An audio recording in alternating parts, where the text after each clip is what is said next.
Når I ankommer til sommerhuset, så er varmepumpen tændt. Den hænger her over fjernbetjeningen.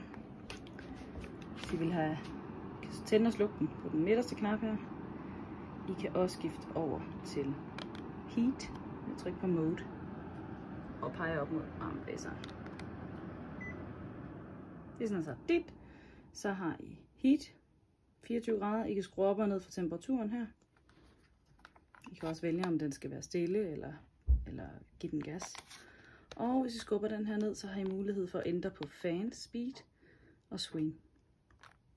Og den her 8-15 grader, det er den, I skal klikke på, når I skal herfra igen. Hvis I vil have den til at køle, så trykker jeg på mode, indtil der står cool. Og så kan I igen sætte en temperatur, som er rar for jer. Tryk på mode igen, indtil den står på heat. Og igen tænd og sluk på den midterste.